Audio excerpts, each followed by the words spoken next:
Thoughts from the Trail. I'm Scott Anderson. Good morning from the trail. I'm out in the mountains of Utah again this beautiful morning. And today I've been thinking about what happens when we get angry. And certainly I think it's fair to say that most of us at some point experience frustration or anger. And here's what I've been thinking about is when we get frustrated, our bodies move into an emotional state. And I think sometimes because of the emotional state that happens when we're angry or frustrated, we are not accurately looking at the problem. So here's another way of trying to say what I'm saying is sometimes when we're angry, it's not so much the actual irritant or the cause of the anger that impedes us or is problematic for us. It's actually the emotions that are generated and the way that we respond to them. And frequently we don't respond well to them. So here's something that I've been trying for the last 2 weeks. I have been trying several physical things to jolt my body out of an emotional state where I'm going to say and think and maybe do things that aren't really representative of who I am when I'm at my best. And so I try these physical movements, and I have discovered that they instantaneously change the power, the strength, and the negativity of the emotions that I'm feeling.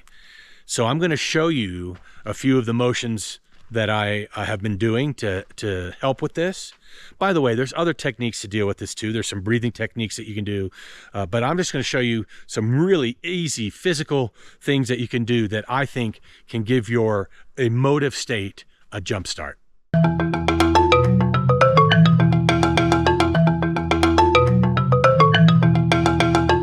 Okay, so here's one of the movements you can do if you're standing up, and it's just as simple as this. Just shaking your body in just weird and happy ways like this, and do it for about like 10 seconds. It looks ridiculous, but you feel great afterwards. A couple other things you can do is like a little dance move like this. It just generally changes your disposition through this movement. It takes those negative emotions that your anger or agitation has created, and it puts you in a different state of mind. By the way, if you're not able to stand, you can do some of these movements while you're seated in a chair. Here's another one that I like, is this one. I look really ridiculous doing it, but it works, and I've been doing it for 2 weeks, and I'm going to continue to do it.